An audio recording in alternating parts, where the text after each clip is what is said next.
life. When I was 6 months from turning 50, which everyone looks at, right? Even if you don't count birthdays every year, 50 kind of sits out there, ominously, if you will. My mom was diagnosed with pancreatic cancer and they gave her up to 6 months. I didn't know if she'd make it to my birthday, but she did not. She didn't make it 3 months. And it felt like that pivot point with my mom passing away, someone who had been with me to celebrate every birthday of my life, to be gone for my 50th birthday really made me consider what I was doing in this life. Where are you going in this life? Is this career of 20 some years really where you want to be? And the answer was yes, but I wanted more.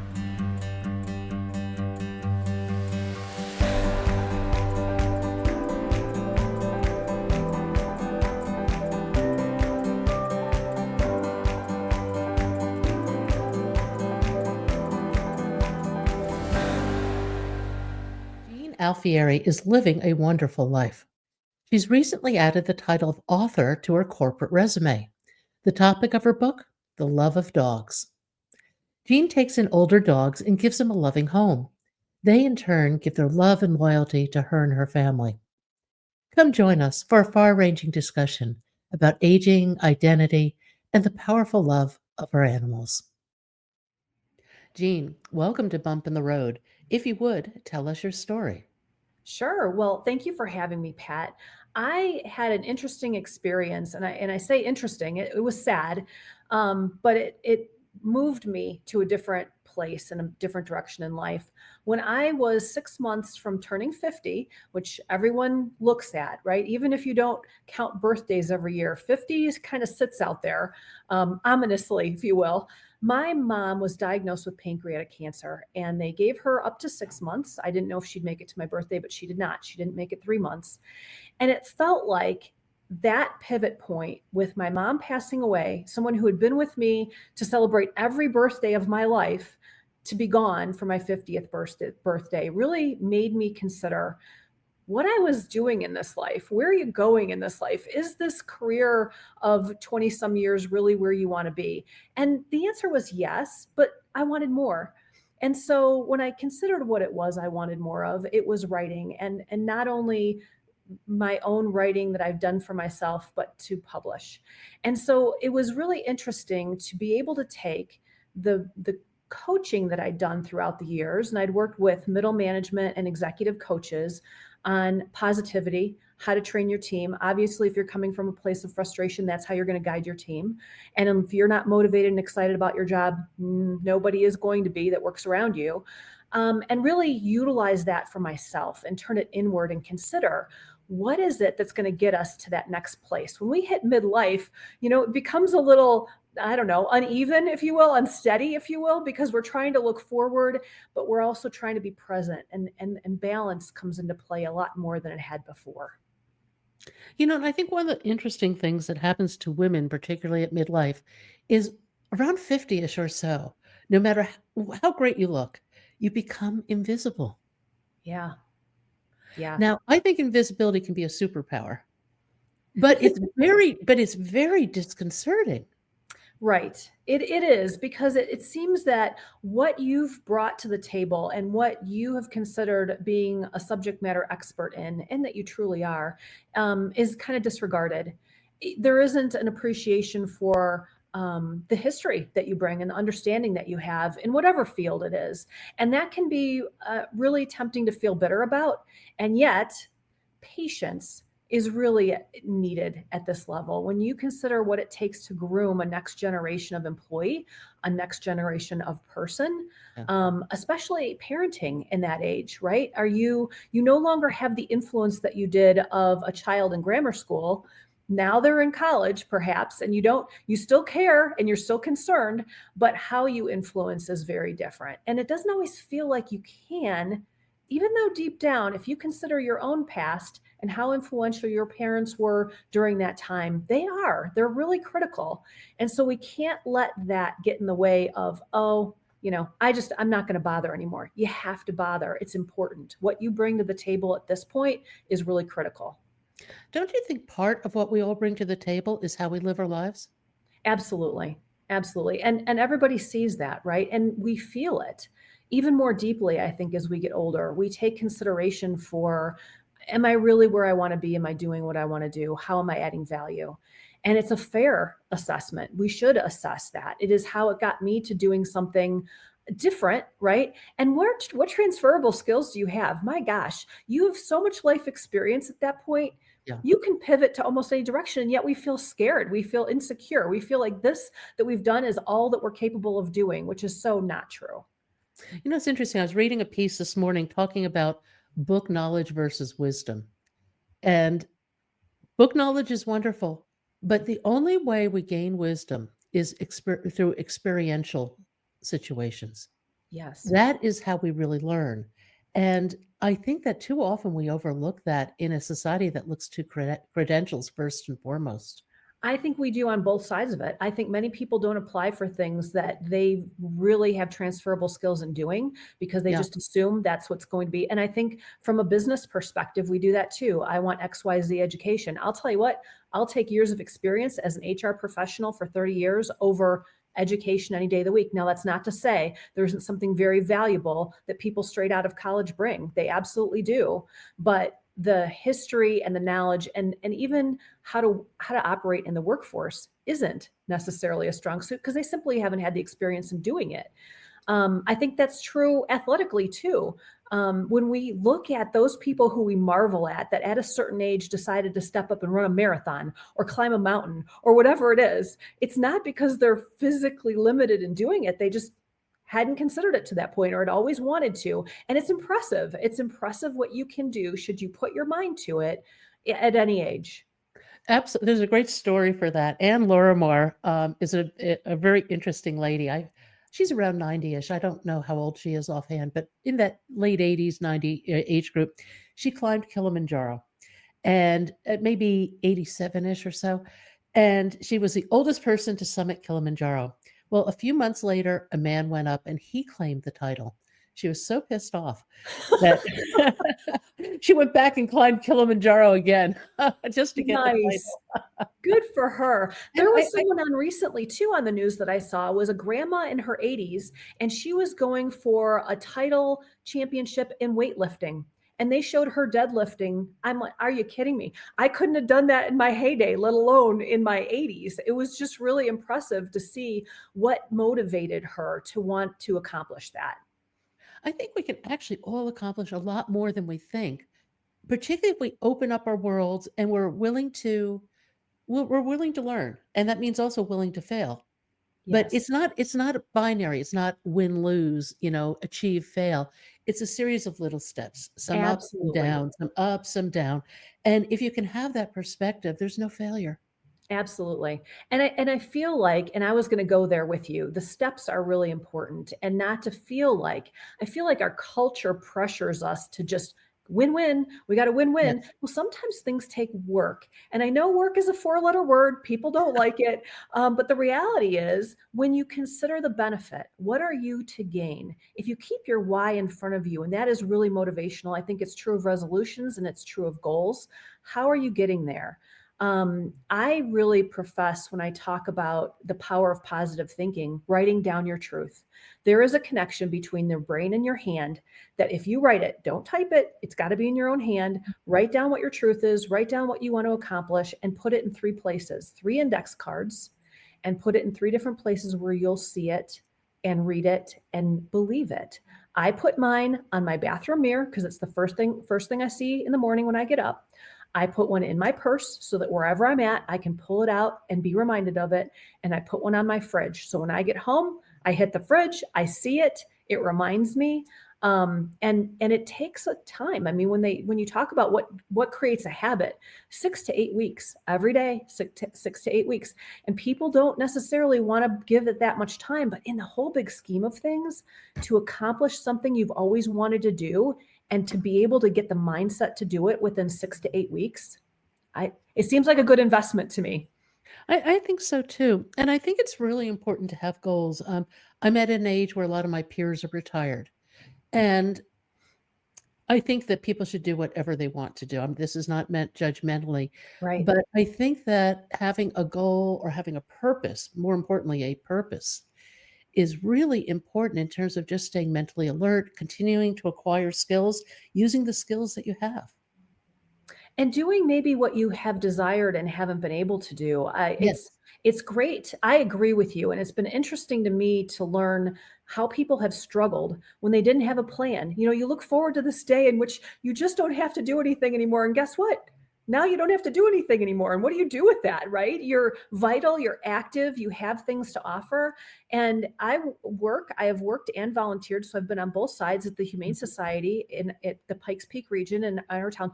What is your local, what is your local shelter? If you're an animal fan, how do you now incorporate that into your life where maybe you hadn't before? And it's just such a joy to encounter the people there, because they share that desire. Walking dogs, transporting dogs, matchmaking dogs, whatever it may be. Consider before you finish up, as exciting as that is, what you want to do next, and you will then be able to miss out on that uncertainty, that phase where you don't know. It's worth thinking through so that you have a plan when you retire. And I think looking towards service is important, whatever you do, whether it's writing or working at the Humane Society, whatever, having purpose, I think is incredibly important. Absolutely. And the purpose when you talk about that comes from within. What have you Yes. always wanted to do that you haven't had a chance to do, and what do you want to explore? Because this is a time really of liberation. When you are at a point in your life where you can do it, why not do it? I know people talk about traveling. Beautiful. Consider where you want to travel. But then in the meantime, what is it that you want to contribute? Because you really have a lot of knowledge, skills, and abilities that are in demand out there that would be very vital to your community. Well, travel is one of my favorite pastimes. So I certainly connect with that. But I think a lot of people they don't have a lot of people will go, they'll go on a tour, they'll check off all the things they see, they'll get their pictures, but I think that there can be a deeper, more profound meaning to travel, and I think that's where the real connection, the joy, the awe comes in, and I Yes. I just interviewed, someone who was talking about older women and doing things, and, Carolyn Paul, and one of the things she said that is so important, and I absolutely agree with her, is awe, to find a sense of awe. And that Yeah. could be in the outdoors, it could be in a sport, it could be with a grandchild, it could be in a million different places. But I think she's so right to cultivate that sense of awe at any age is so important. Agreed. And it's I love that you mentioned you don't have to go far. I live in Colorado Springs. There are so many beautiful places that are just within miles, and then you're in nature. What Yeah. do you bring back from that that's so wonderful? I also have a friend who recently went to Israel. She's in her 80s, Patty Sheen. She came back and shared that with her church, all of the experiences and what they saw. It was just wonderful. And it's also, what do you bring? I have a friend who did me a lovely favor in wanting some copies of my most recent book, and she went out east to the East Coast, and in her travels she dropped a book. She made sure she was driving the whole way because she wanted to see the country. She Mhm. wanted to strategically go to different places where she could drop it off in little libraries, and I'm like, oh my gosh, how fun does that sound? But we don't always consider what we bring, right? What do you bring, and what are you leaving behind? It's kind of a neat idea. Well, I think too, as you get into your 50s and 60s, particularly your 60s, you start thinking, what is my legacy? Yeah. And Yes. you can create your legacy from any point in time on. Yes. What do you want it to be? Right. And you can shift it, right? I mean, Yes. it's not just what you've done, though what you've done is very important. Can you create something more from that or do something more? I know a lot of people end up consulting after they finish with their career because it's still what they're really good at. And why not take advantage of it? And again, let that or the other organizations benefit from your years of experience, or just march out and do something different, totally different. That's a lot of fun too. Yeah, I think doing something different is always fun personally. I kind of adopt that Buddhist mindset of beginner's mind. And the thing that's so cool about being a beginner is you don't know anything. So no matter how many mistakes you make, it's perfectly fine because that's where you are. But if you Right. can hold on to that mindset as you go up the ladder of accomplishment, the world is so much more interesting. It really is, and the expectation is low, but you're learning so much, and I consider myself a lifetime learner, and so Yeah. I enjoyed that. I knew I was gonna start out slow, but I was getting a better understanding of, like, the whole publishing world, so, if you're gonna self-publish, if that's a good example, you can figure out I can't do it all, right? Pat, it takes a village to create a book, and Oh, yet man. what are the things that appeal to you that you want to do. Maybe it is marketing, maybe it isn't marketing, maybe it is book covers, maybe it's not book cover design. You can connect with the people who can help you. And now you've got a community surrounding you that's going to help you move forward. So you don't have to do it on your own. I don't think we do much of anything on our own. I think there's time alone is good for contemplation, and I personally think that's important. But I think that it's the old saying: if you want to go fast, go alone. If you want to go far, go in a group. That's lovely. I agree. Absolutely. So, what is on your agenda? Do you have another book planned? I do. I am working now. So, unfortunately, as you know, I'm a dog fan, right? Mhm. So, my husband and I enjoy adopting what we call vintage puppies. If they don't need arthritis medicine, we're not interested in them. So, we Oh, regularly have senior older dogs in our house. We had a pack of four up until the end of November, and our Airedale passed away. She had cancer. And I realized with that passing, and I know that our house goes through that more than probably other homes do, that I have some tools as to how to allow you to cope with the loss of a pet. And I feel our society we just push it down. We make it too easy to go, oh, just go out and get another dog and you'll be fine. That's not how it works. You no. have to grieve the loss of a pet. And so I am working on, it's going to be less wordy and more of a template of here are some activities. They're writing activities, they're art projects, things you can do to celebrate the life of that dog, and in return, remember some of their most special times with your family. So that's what I'm working on next, Pat. It's kind of interesting because, again, it isn't a traditional book per Mhm. se. It's more of a project, if you will. Well, and I think it has ramifications for human life. I mean, I look back on the more profound deaths that I've gone through in my time, Yeah. one of which was the love of my life, an 18-year-old Himalayan cat. Yeah. But Yes. I would get so sad every time I thought about it, and I realized what I needed to do. Yes, I needed to mourn, but I needed to be incredibly grateful for the times that we shared and the time we had together. And I can still flip that coin either way and feel sad about it. But if you can stay on the gratitude side, that's really how you want to remember them. Yes, absolutely. And this is where that goes, right? How do you appreciate it? In our house, when we would lose a dog, that night at dinner, we would celebrate their life by talking about our favorite memories. And it was always fun to me because I thought I had the greatest memories of their, of that dog. And then it was my son and my husband. And of course, they have different great memories. And we'd always end up laughing and crying. And it just felt like such a good release of that grieving process. So yeah, that's what this book is going to be. It's going to be ideas for, and I really started writing it because I visit schools and I've received some questions that are just very painful. And when a 7 or 8 year old sits there and says, "Have you ever lost a dog?" You know where they're coming from. It's Yeah. because they have lost a dog. And I wanted to offer a way that parents could help their kids move through this process.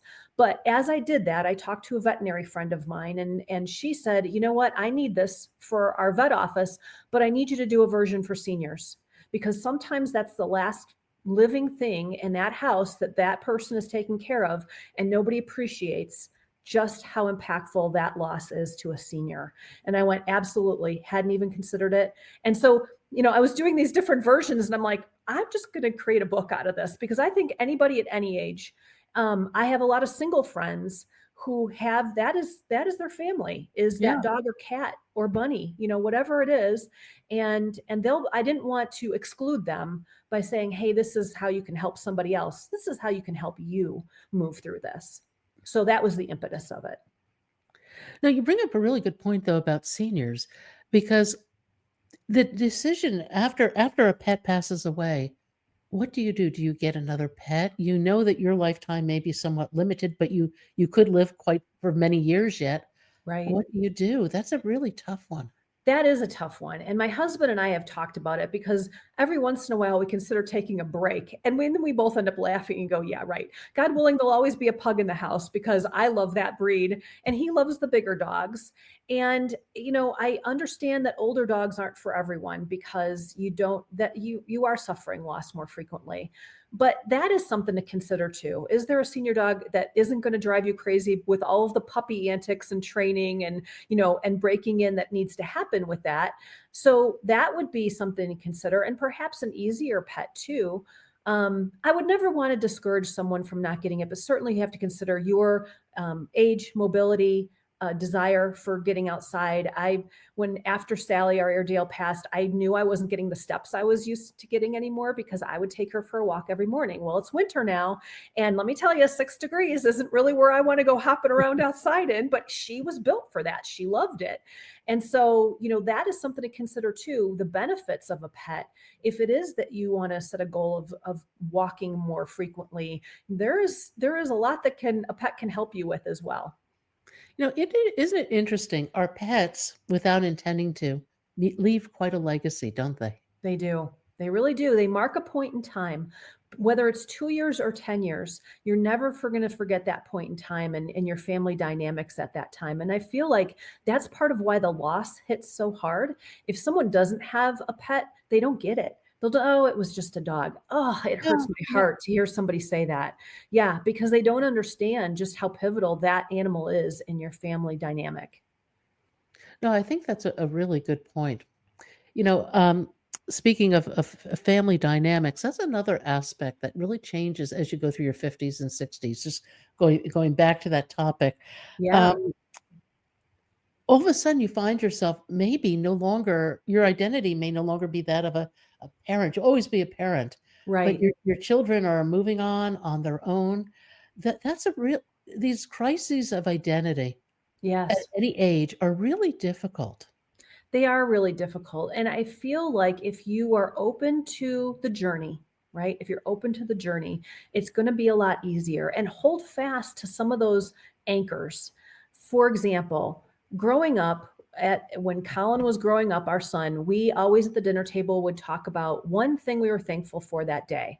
And he got used to it as a grammar school kid, and he looked forward to it. And I'll tell you, when he hit his teens, it was really pivotal because at that point they don't want to say two words to you. But he understood that at dinner, right, we share one grateful, and it gave us some great insights into how his day was. And then he went off to college, and we're like, oh, do we have to do this anymore? And I'm like, why not? Because it allows my husband and I to have some great dinner conversation that goes much deeper than it used to, because we're talking about what is going well. And certainly it leads to things that aren't going well too. I'm not a Pollyanna about the day, right? There are some things that are challenging, but it allows you to see things in a perspective that's just much brighter, if you will. I think gratitude is really key. It's a matter of reframing your life to see the glass half full as opposed to Yes. half empty, and it becomes a habit.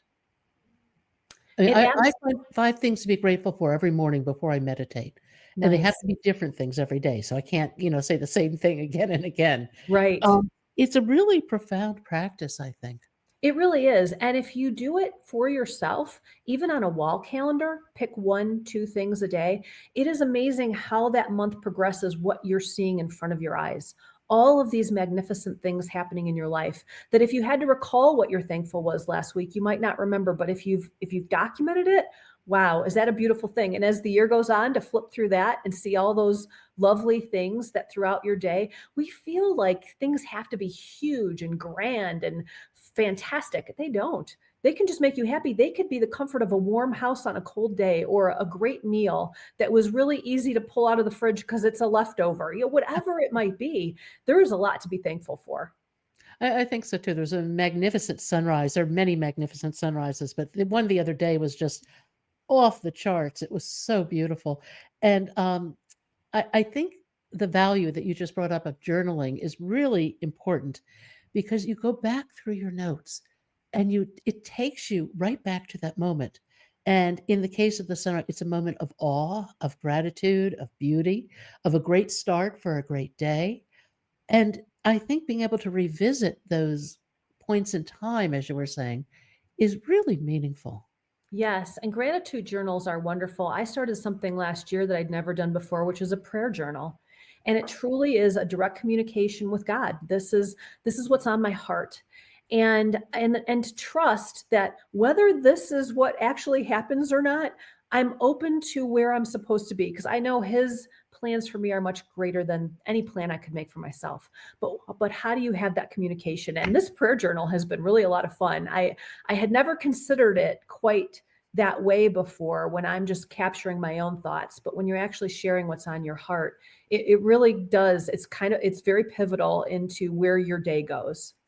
That's really interesting. I think getting more connected with our hearts and being able to express that is really powerful. Not only, they say that the radius of your heart's electromagnetic field extends 6 feet or so, or even more beyond you. Yes. That's very interesting. And as they're doing more and more research on mind heart coherence and things like that, you start to realize how important listening to our heart really is. It is. I have a funny story for you, Pat. So I was going to get an aura reading at a celebration fair, and I didn't really understand, and I can't say that I fully appreciate all that an aura reading provides. But it is the colors surrounding your Mhm. body, surrounding your heart, and understanding what that represents. And so when I went up to the person, I said, "Can I have my dog with me?" And she said, "Well, you certainly can get the aura picture with your dog, but you have to understand that it's going to be the dog's aura that we see because the dog's aura is that much higher. Their level of vibration is that much higher than a person's." I'm like, "Get out." And she said, "Yeah, I want that. I want to see what my dog's aura is." So, I and of want to see course, both.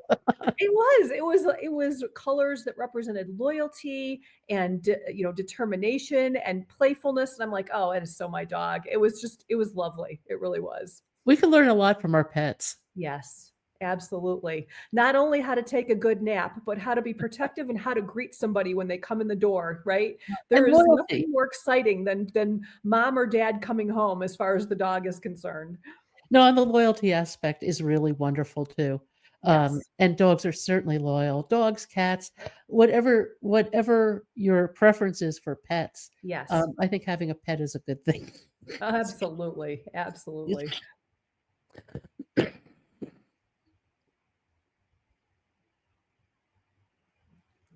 Excuse me, I'm just getting over a bit of a flu. Yeah, I went through that last week. I get it. Yeah, it's still sticking with me. When as you look back and as you look forward in life, what do you want to bring from your past into your future? What are the most important things to you? I just had that conversation with my husband, and I was looking at it from the perspective of if I had written all these years, instead of doing human resources, where could I potentially be? And then I thought about my true purpose and the value that I added to these organizations as I went through my career, and certainly what I learned from a human perspective.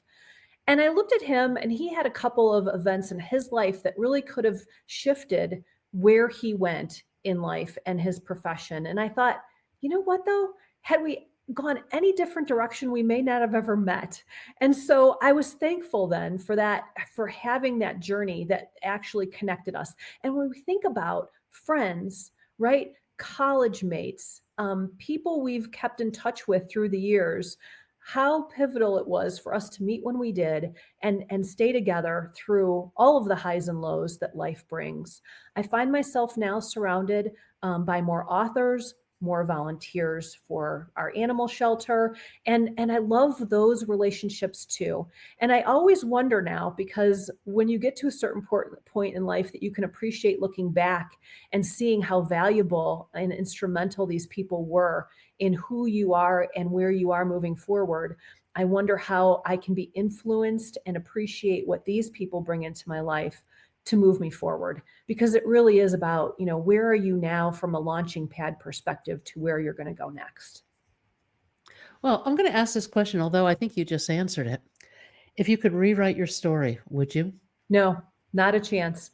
I feel like it has all given me perspective, and especially now, where I'm bringing my books into stores and I'm being given the guidance of remember the customer is always right. Don't argue with anybody. And I'm like, oh my gosh, you have to say that to people, and I think they do. But 30 years in human resources kind of allows you an opportunity to see. Yeah, people don't always come with their best, prettiest self. And meeting them where they are is what's really important, because whatever it is they're going through, they may not appreciate exactly how they're coming across or what a little kindness can do. And if that's what I'm to be in someone's day, I'm happy to be that little piece of kindness that someone needs.